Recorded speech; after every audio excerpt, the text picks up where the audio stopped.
네, 데이터 세상 속으로 지난 한 주 사람들은 어떤 인물, 어떤 사건을 가장 많이 검색해봤을까요? 구글 트렌드를 통해서 그 정답 알아봅니다. 자, 지금 제 옆에는 정말 오랜만에 보는 얼굴입니다. 김은경 아나운서 나와 있고요. 안녕하세요. 오랜만에 얼굴 뵙고 인사드립니다. 요번에 이제 설이 다가오고 있는데 혹시 다들 설 선물 세트 좀 준비하고 계실까요? 네, 저는 뭐 햄도 샀고 오. 올리브유도 샀고 뭐 식용유 사고 다양한 거 사고 있는데 오. 은경 아나운서는 어때요? 전 요번에 한우 선물 세트로 선물 드리려고 부모님께 연말을 오. 좀 그래도 풍족하게 돼서 선물을 준비할 예정입니다. 우리 은경 아나운서 올해 돈 많이 벌었나 봐요. 플렉스하고 있네요. 플렉스보다는 이제 조금 벌어서 그래도 부모님께 제일 먼저 효도하는 게 맞는 것 같아가지고 하고 있습니다. 네, 효녀 은경 아나운서 함께하고 있습니다. 자, 우리 규리 아나운서는 어떻게 설 준비하고 있나요? 네, 저는 본가가 순천이라서 지지난주에 기차표 예매했었거든요. 아침 7시부터 일어나서 웨이팅하면서 하는데 정말 힘들었습니다. 시청자분들도 예매 잘하셔서 명절 때 본가 잘 다녀오시기 바라겠습니다. 네, 알겠습니다. 우리 오랜만에 보는 얼굴과 늘 보는 우리 뉴비 함께하고 있습니다. 자, 그러면 국내 트렌드 5위부터 알아보시죠.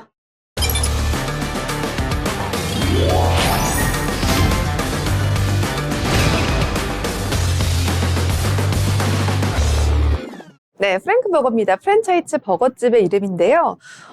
미국식 프리미엄 수제 버거로 유명한 프랭크 버거가 신메뉴로 소비자들에게 관심을 끌고 있다고 합니다. 네, 최근 넷플릭스에서 큰 인기를 끌고 있는 진격의 거인과 플랭크버거가 이제 콜라보로 같이 하게 되었는데요. 그 중에서 신메뉴가 가장 큰 인기를 끌고 있습니다.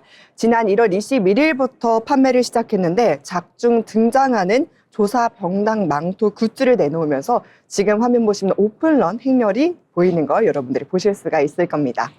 네, 삼회독한 사람은 있어도 한 번만 본 사람은 없다는 말이 나올 정도로 인기가 굉장히 많은 애니메이션인데요. 작품 속에는 2000년이 넘는 역사와 정치적 갈등이 있어 단순한 거인 대 인간의 싸움을 넘는 거대한 역사극처럼 느껴진다는 팬들도 있습니다. 전 세계 팬들이 결말을 두고 수년간 토론하고 분석 영상을 쏟아낼 정도로 하나의 애니메이션을 넘어 현대 대중문화의 사건으로 자리 잡은 작품이라는 평가를 받고 있습니다. 네, 지금 규리 아나운서가 진격의 거인이 무엇인지 모를 시청자분들을 위해서 이야기를 해준 것 같아요. 자, 그런데 조사병단 망토다. 이 햄버거집에서 입는 망토라니 조금은 조합이 생소한 것 같은데요. 팬들의 반응이 어느 정도길래 구글 트렌드에까지 오른 걸까요? 정말 상상 그 이상입니다. 네, 판매 시작일인 22일 오전부터 전국 매장에서는 오픈런 행렬이 이어졌고요. 중고거래 사이트에서는 벌써 프리미엄까지부터 거래되고 있습니다. 오죽하면 햄버거는 거들 뿐 망토가 본체다라는 말까지 나올 정도인데요. 결국 소비자들은 본인이 좋아하는 콘텐츠를 소비하기 위해서 햄버거를 사고 있습니다. 욕망을 자극하는 것 같은데요. 그런데 이게 지금 품절 대란이라고요? 네, 맞습니다. 지금 준비된 물량이 거의 다 품절 대란이어서 그냥 이럴 거면 준비를 많이 해야지 너무 적게 한 거 아니냐라는 상과문에 대한 요청도 같이 이어지고 있는데요. 사고 싶어도 오히려 못 사는 상황이 검색량을 더 끌어올리게 된 것입니다. 네, 맛으로 승부하던 프랭크 버거가 이제는 문화 콘텐츠로 소비되려고 하는 것 같습니다. 하지만 공급 관리와 팬덤의 기대치를 맞추는 세심한 전략이 반영되지 않는다면 이번 인기는 반짝하고 끝날 것 같다는 그런 아쉬움이 드네요. 계속해서 4위 키워드 보시죠.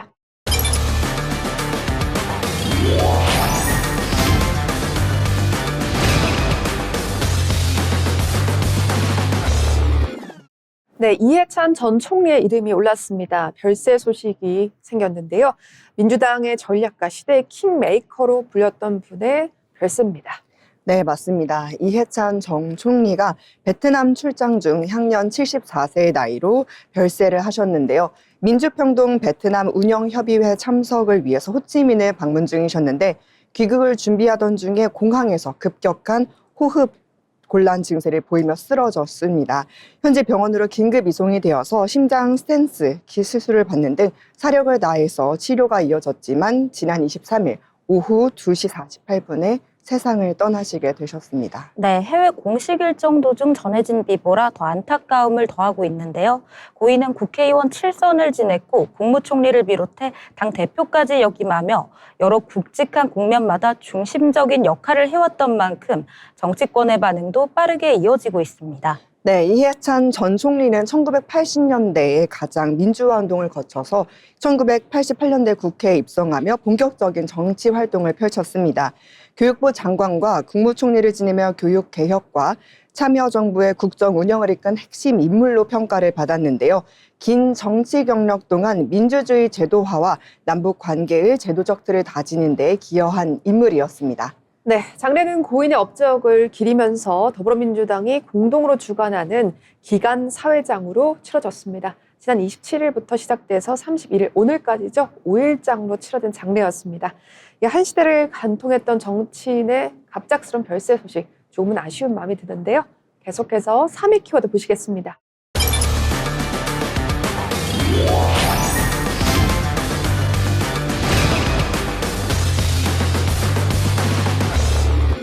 네, 넷플릭스 솔로지옥 시리즈의 출연자 중 한 명의 이름입니다. 최민아수죠. 솔로지옥 시리즈가 이제는 명실상부 글로벌 메가 IP 그리고 브랜드로 자리 잡았다고 볼 수 있겠는데요. 시즌마다 스타가 탄생했습니다. 시즌 1에서는 송지아, 시즌 2에서는 덱스, 그리고 시즌 3에서는 이관희에 이어서 시즌 5에서는 최민아수가 그 주인공이 될 것 같은데요.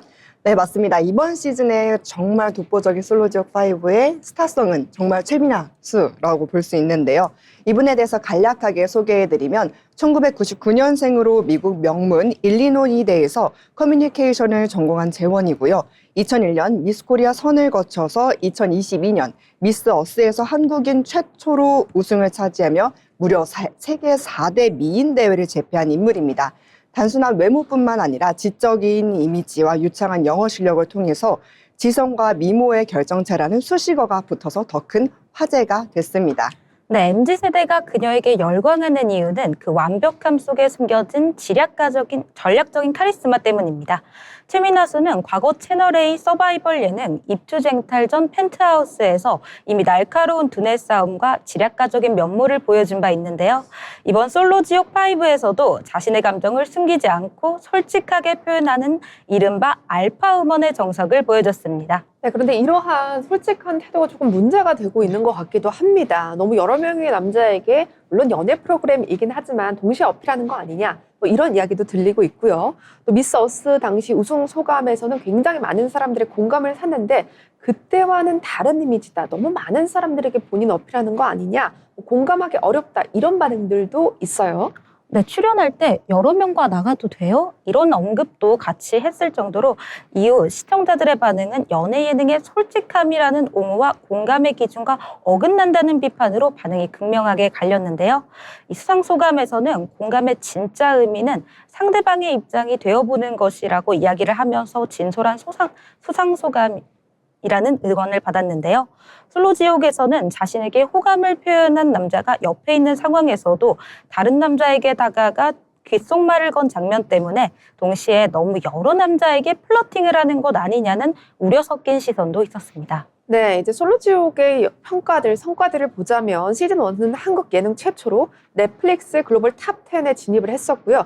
또 지난해 공개한 시즌 4는 첫 공개주에 23개국에서 동시에 탑 10에 오르는 그런 기념을 토하기도 했습니다. 네, 맞습니다. 현재 솔로지옥5는요, 비영어권 TV 부분 글로벌 1위를 다투고 있습니다. 특히 북미와 유럽권에서 한국 예능 특유의 심리전이 최민아수라는 캐릭터를 만나 정점에 달했다라는 호평 또한 쏟아지고 있는데요. 이전 시즌에 송지아가 화려함이었다면 덱스는 야생미로 승부를 봤죠.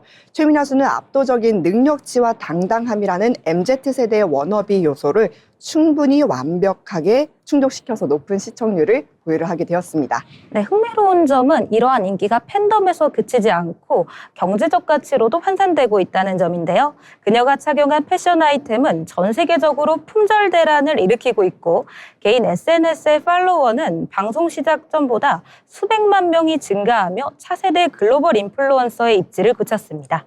솔로지옥은 이제 단순한 데이팅쇼를 넘어 전 세계의 K컬처와 라이프 스타일을 전파하는 가장 강력한 쇼케이스가 된 셈입니다. 네, 이제 연예인은 단순한 연애라는 심리게임을 넘어서 시대가 원하는 어떤 새로운 캐릭터, 인간상을 제시하고 있는 것 같습니다. 계속해서 다음 키워드 보시죠.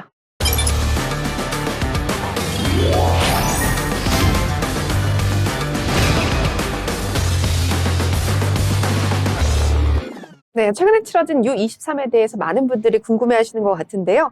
말 그대로 댓글창은 폭발 직전입니다. 이번 U23에 우리 대표팀의 무기력한 모습들이 화제가 됐고요. 과연 우리나라 축구 시스템이 이거 정상적으로 작동하고 있는 거 맞아? 라는 의문을 제기하고 있습니다.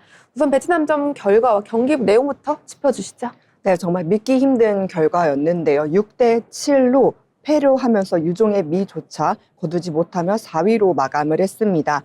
한국 점유율은 높게 가져갔으나 대부분 수비 진영에서 볼을 돌리는 데 시간을 사용한 베트남의 두 줄 수비를 뚫는 데 어려움을 겪었는데요. 양 팀은 정규 시간에 승부를 보지 못하면서 연장으로 향했지만 승부차기 끝에 마무리를 하였습니다. 현장과 팬들의 반응은 그야말로 차갑습니다. 팬들은 이제 감독 개인의 역량을 넘어 대한축구협회 회장님, 도대체 이번 대회를 어떻게 보셨습니까? 라며 정명규 회장을 비롯한 협회 수뇌부를 향해 직접적인 화살을 겨누고 있는데요. 지난 아시안컵과 올림픽 예선 탈락의 아픔이 가시기도 전에 또다시 반복된 이 참사에 이것은 일시적인 부진이 아니라 한국 축구 시스템의 총체적 붕괴라는 성토가 쏟아지고 있는 상황입니다. 네, 맞습니다. 단순히 한 경기를 져서 문제가 되고 있는 것이 아닙니다. 이제 그간 쌓아온 협회와의 불통, 그리고 행정과 주먹구구식 스타일, 이런 것들이 축구 팬들에게 굉장히 큰 문제가 되고 있는 것 같은데요. 팬들이 원하는 시스템 변화 축구, 이건 어떤 내용일까요? 네, 가장 큰 문제는 일관성 없는 철학입니다. 기술위원회나 국가대표 전략강화위원회가 제 역할을 다 하지 못해서 장기적인 비전 없이 그때그때 여론을 잠재우기 위한 임기응변식의 대처는 이게 자꾸 반복되고 있기 때문에 큰 문제라고 말을 하고 있는데요. 유소년 시절부터 23세 이사를 거쳐 성인 대표팀으로 이어지는 축구 대표팀들만의 고유 시스템이 완전히 망가졌다는 것입니다. 맞습니다. 이제 팬들의 분노를요, 단순히 일시적인 성토로 받아들인다면 대한축구협회는 영원히 변화가 없을 것이고 현재 상태를 유지할 것 같은데요. 반대로 대한축구협회가 이 목소리를 뼈아프게 받아들여야 될 시점이 아닌가라는 생각이 듭니다. 계속해서 오늘의 마지막 키워드, 1위 키워드 보시죠.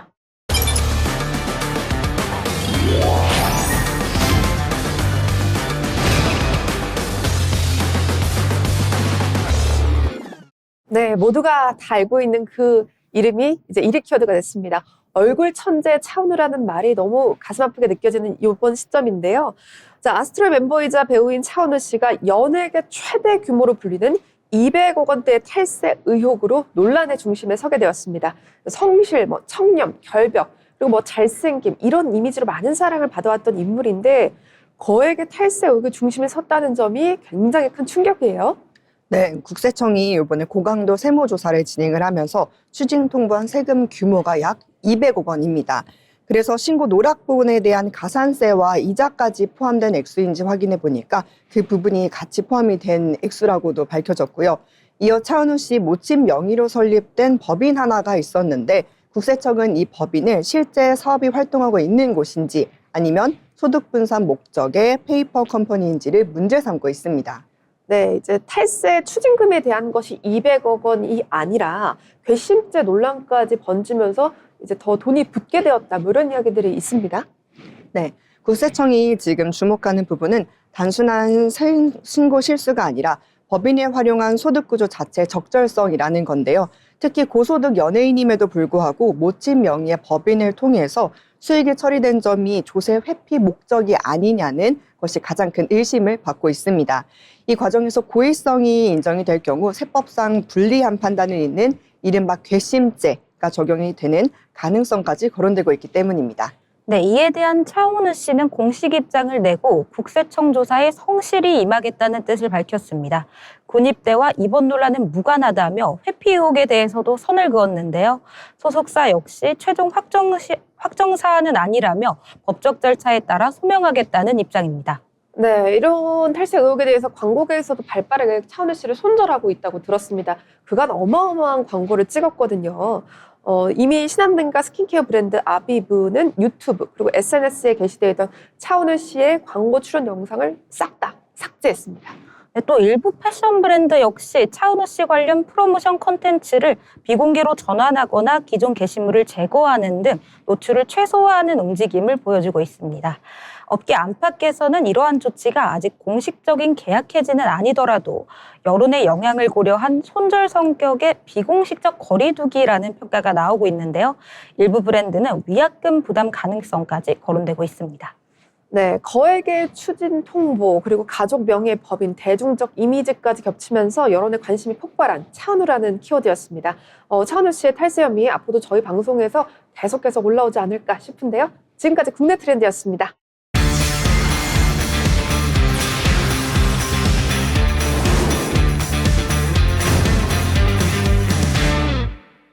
네, 데이터 시장 속으로 해외 이슈입니다. 지난 한 주 외국에서는 어떤 단어, 어떤 인물들이 가장 많이 검색됐을까요? 5위부터 알아보시죠.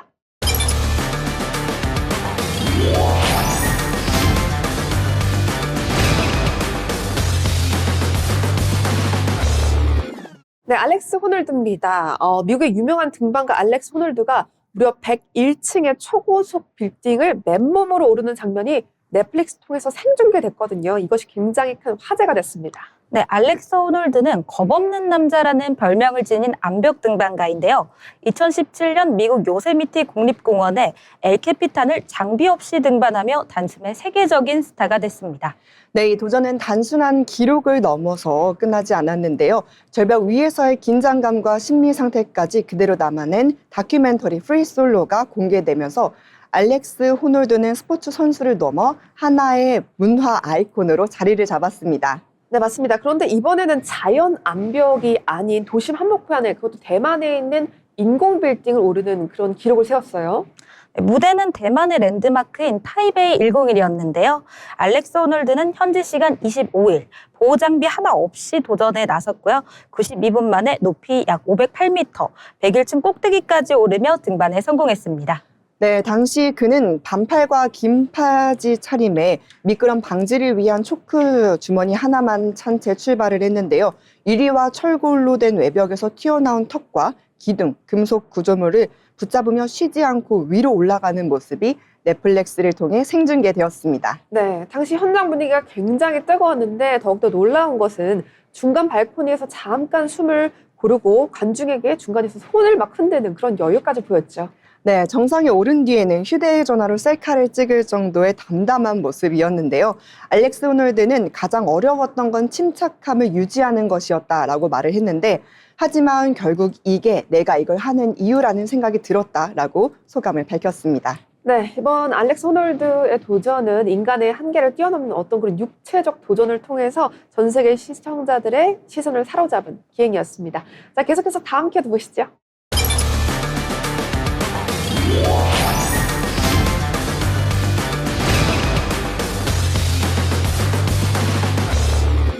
네, 오스카 후보가 지명됐습니다. 아카데미 어워드 제98회 시상식 후보 명단이 공식적으로 발표되면서 전 세계인의 주목을 끌었네요. 네, 후보 발표는 1월 22일 미국 로스앤젤레스에서 진행됐는데요. 미국 영화예술과학 아카데미는 작품상과 감독상, 남녀주연상 등 주요 부문의 후보 명단을 공개했습니다. 네, 이번에 후보 명단을 조금 살펴보면 올해 영화계에서 어떤 주제와 이야기가 주목받았는지 감이 오는데요. 이번 명단에서 특히나 눈에 띄는 작품들이 있었다면서요. 네, 작품상 후보에 오른 라이언 쿠글러 감독의 뱀파이어 드라마 시너스, 죄인들이 큰 주목을 받았는데요. 후보 발표 직후 이 작품을 중심으로 줄거리와 출연진을 찾아보는 검색이 빠르게 늘었습니다. 또한 레오나르도 디카프리오가 출연한 애프터 어나더는 작품상뿐 아니라 감독, 각본, 남녀 조연, 그리고 촬영 편집과 음향까지 고르게 이름을 올리며 최다 후보측에 들었고요.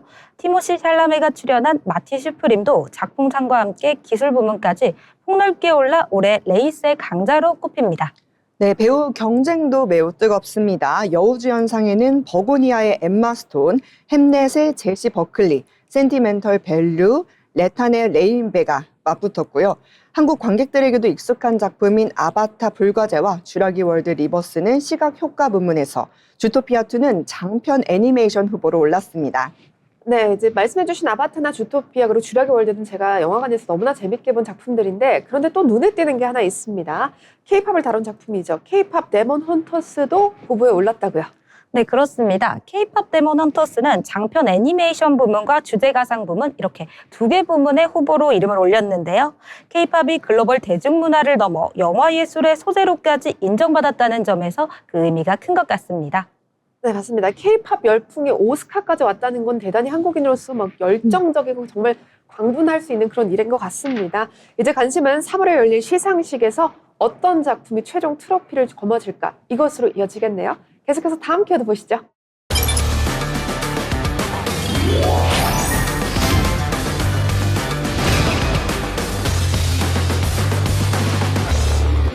네, 알렉스 프레티입니다. 계속해서 이제 지난주, 지지난주 저희 방송에서 계속 다루고 있는 미국 이민국에 대한 또 다른 이제 살인 사건인데요.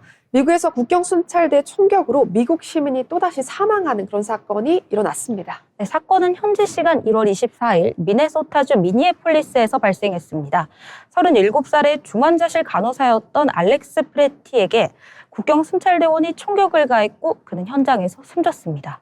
네, 그런데 알렉스 프레티가 미국 시민권자이면서 합법적 총기 서지 허가 부유자였다는 사실이 알려지면서 사건을 둘러싼 논란과 공분이 빠르게 확산되고 있는데요. 네, 맞습니다. 국토안보부에서는 당시 프레티가 9mm 반자동 권총과 탄창 2개를 소지한 채 접근했다고 합니다. 요원들이 무장해제를 시도하자 격렬히 저항해 방어적 사격을 했다고 발표했는데요. 하지만 이 설명을 둘러싼 논란이 커지고 있는 상황입니다. 네, 현지에서는 이런 반응들이 나오고 있습니다. 이민 단속국이 마치 군사작전을 하는 것처럼 강경하게 진압을 하고 있다. 이런 이야기들 나오고 있고요.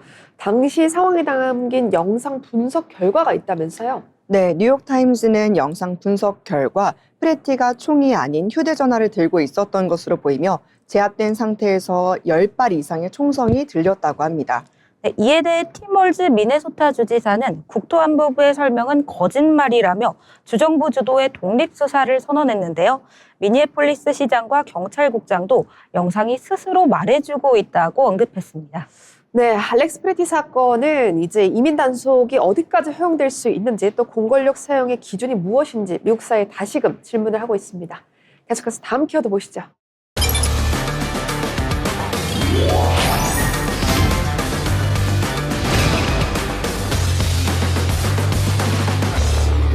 네, UFC 대회 이름이 올랐습니다. 올해 첫 UFC 대회가 열렸다면서요? 네, 지난 24일 토요일 미국 네바다주 라스베이거스밸리의 티모바일 아레나에서 UFC의 324번째 경기가 열렸는데요. 저스틴 게이츠 대 패디 핀블렛의 라이트급 잠정 타이틀전이 이번 대회 메인 경기였습니다. 네, 결과는 게이츠의 승리였죠. 치열한 5라운드 접전 끝에 게이츠가 만장일치 판정승을 거두며 라이트급 잠정 챔피언에 올랐습니다. 네, 게이츠가 바디샷과 클린 펀치로 핀블렛의 체력을 소모시켰었는데요. 핀블렛은 속도와 카운터로 버텼지만 후반으로 갈수록 점차 힘이 빠지는 그런 모양새를 보였죠. 자, 게이츠는 이번 승리로 현 UFC 라이트급 챔피언인 일리아 토프리아와 복귀 전에 도전할 강력한 후보로 급부상하게 됐습니다. 네, 맞습니다. 코메인 경기도 뜨거웠는데요. 전 벤텀급 챔피언 션 오말리가 송야동을 3라운드 만장일치 판정으로 꺾으면서 벤텀급 타이틀 경쟁에 다시 들어왔다는 평가를 받았습니다. 네, 특히 후반 체력 저하가 눈에 띄었던 송야동에게 3라운드에서 오말리의 타격이 연속적으로 적중했던 게 승리의 핵심이었습니다. 션 오말리는 인터뷰에서 UFC 323의 벤텀급 챔피언 표르트 얀을 언급하며 도전 의지도 밝혔습니다. 네, 이제 경기 결과도 경기 결과인데 앞으로 UFC를 독점적으로 볼 수 있는 곳이 생겼다고 합니다. CBS가 운영하는 파라마운트 플러스와 7년 계약을 맺었는데 약 77억 달러, 하나로 11조 1,468억 원의 규모의 계약을 맺으면서 앞으로도 미국 중계가 파라마운트 플러스 독점 스트리밍으로 바뀌었다고 하네요. 그래서 이제 매첩에서도 또 힘이 실린 것 같고요. 자, 챔피언 타이틀전 일정이 공식 발표되면서 또 한 번 큰 관심을 쏠리면서 저희 방송에 앞으로 자주 언급이 될 것 같습니다. 그럼 오늘 마지막 키워드 살펴보시죠.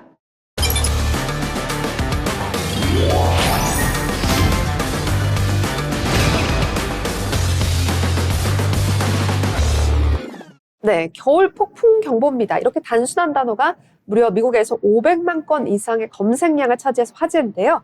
혹한 경보라는 단어도 100만 건 이상 검색량을 차지했다고 들었습니다. 네, 겨울 폭풍은 강한 눈보라와 결빙 그리고 강풍이 동시에 나타나는 기상 현상인데요.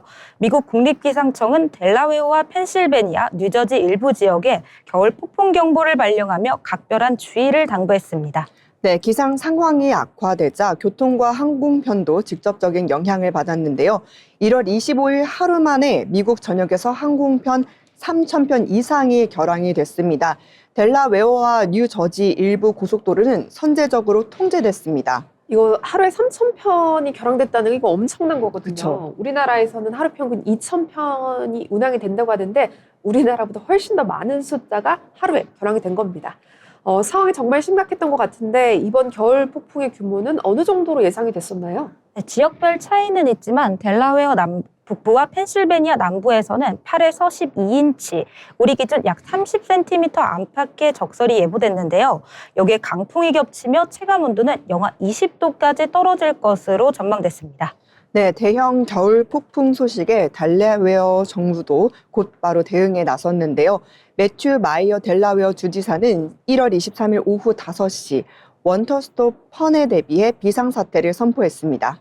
네, 그렇습니다. 이에 따라 주 비상작전센터가 가동됐고 폭설과 강풍, 정전 가능성에 대비해 주민들에게 외출 자제와 재택근무가 권고됐는데요. 응급 차량과 제설 장비도 우선해서 배치됐습니다. 네, 겨울 폭풍 경보가 내려진 상황에서 주민들의 불안도 상당했을 것 같다 뭐 이런 생각이 드는데 현장 분위기 어땠나요? 네, 현지는 이른바 패닉 바잉 그리고 사재기 현상이 같이 일어났습니다.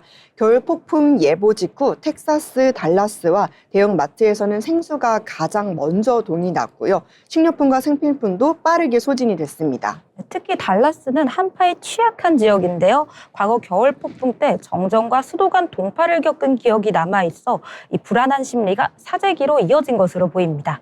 아큐웨더에서는 실제로 작년 1월 겨울 폭풍 시기에 미국 남부의 폭설과 한파 피해액이 약 20에서 24조 원으로 추정됐습니다. 네, 맞습니다. 이번 겨울 폭풍이라는 검색 급증은 기상 이변이 일상이 된 우리 시대를 보여주는 것 같습니다. 경보와 예보를 얼마나 빠르게 이해하고 대비하느냐가 피해를 줄이는 핵심이 될 것 같습니다. 네, 데이터 세상 속으로 오늘 준비한 소식은 여기까지입니다. 다음 시간에도 더 알차고 가치 있는 정보로 돌아오겠습니다. 고맙습니다.